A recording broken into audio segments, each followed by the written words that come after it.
guys, morning everyone, G-Economics here. Thanks for tuning in once again. This is particularly for my Year 12 students who are and have been just looking at the circular flow of income, national income and the different measures of national income. So this is just a little feedback video with regard to homework which I gave you. All I want you to do is to have this video in front of you, have the questions in front of you, have the answers in front of you, and I want you to just go through with your green pens and to amend any errors in your homework. If there are things that you got wrong and you don't understand, then obviously you need to come and see me. So I'm very quickly going to whiz through these 4 exercises. They're fairly straightforward, I thought, maybe 1 or 2 tricky questions here and there. So let's start with exercise 1. Exercise 1 started with an example of a circular flow of income diagram. This is not the circular flow of income diagram which you will find in the OCR textbook, but it's equally useful for the purposes that we're trying to illustrate here. So question 1, what does the circular flow of income model show? We've covered this already. You just really need to look the definition up in the textbook. If you've looked at my video from yesterday with regard to Elizabeth Ring and what she said about definitions, don't get too het up about learning them word for word, but do try and learn it insofar as possible. Word for word would be the best thing, I think. So you've got your circular flow of income, which is basically showing the flow of income around an economy. This one is an open economy because we've got households, we've got firms, but we've also added the government sector to this one, and we've also added overseas foreign trade. So this is an open economy model, circular flow of income, i.e. the flow of national income flowing around this particular model, and various things happening particularly between the firms and the households on this particular diagram. Anyway, that should be straightforward to look that up. Distinguish between factor services and factor payments. So we've got our factor services, FS here, going from the households to the firms, and we've got our factor payments going from the firms back to the households. The factor services are the things which we've referred to previously as the factors of production. So we've got our land, our labour, our capital and our enterprise. And the factor payments are the returns which they receive as a consequence of that. So your rent, your wages, your interest and your profits. Make sure that you know which one of those factor payments goes to which group of individuals. X, Y and Z show a snapshot of the economy on question 3. Identify the 3 measures. So here we've got the payments, here we've got the income, and here we've got the goods and services. The goods and services is obviously the output, so that's your national output. The Y is the income, so that's the national income. And the factor payments, the Z component here, that is your national expenditure. You're then asked to compile 3 definitions, one for X, one for Y and one for Z. And again, we've done this already in class, shouldn't be an issue. And then question 6, explain the phrase, one person's spending is another person's income. So this relates to the fact that the money within the circular flow of income is constantly being recycled from one group of individuals to another. So for example, the households are paying the firms for the goods and services that they're producing, but then of course that's recycled and some of that is then coming back to the households in the form of their wages. So income's constantly flowing around this system and just being recycled, and in that respect one person's spending is another person's income. Okay, that's it for exercise 1. Exercise 2, which is not this table, I thought it was. So exercise 2, you're just given a table. It's got national output, national income, national expenditure. Don't know if you can see that. And the question is, draw a simple circular flow model similar to that in exercise 1. Allocate each item in the table to one of the 4 sectors.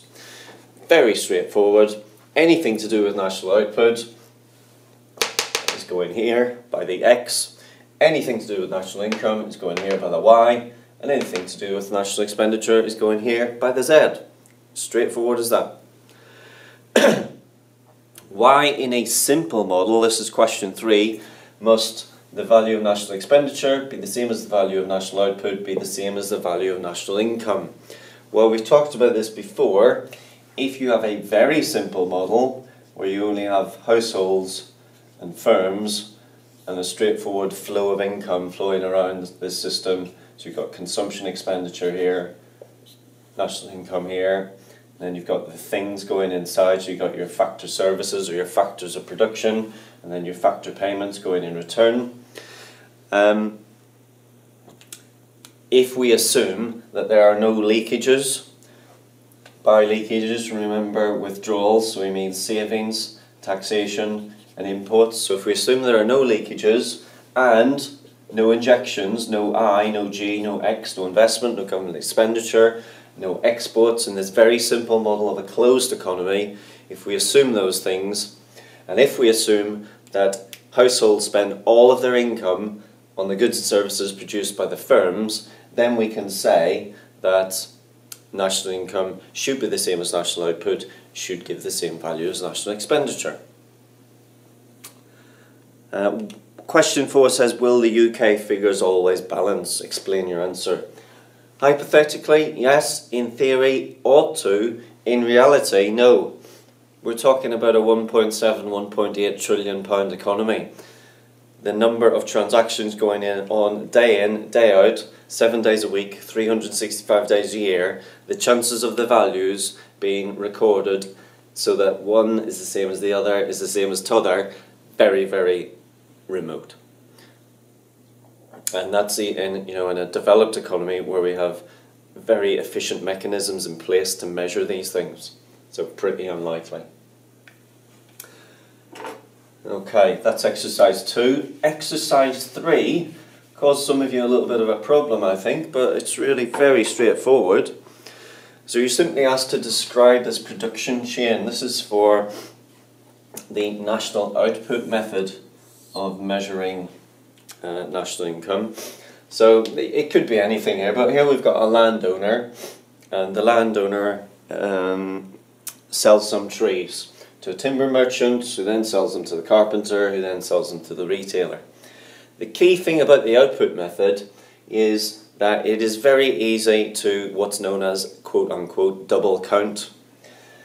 And that's because the output of one particular sector, be that primary, secondary or tertiary, the output of one sector is very often the input of another, and so you get this thing called double counting. So if the landowner has sales of 100, the merchant sales of 200, the carpenter sales of 350, and finally the retailer sales of 560, well, the cumulative total there is £1,210. But look at the figures. The merchant hasn't actually added £200 worth of value to this particular good, to this particular raw material in this case. The landowner, they generated £100 of added value, but the merchant did not generate £200 of added value. The merchant only generated £100 of added value. And so that's why it's essential at each stage not to take the cumulative totals, but to take the value added at each stage. And so the actual contribution to national output would be the sum total of the value added, which would be £560, not £1,210.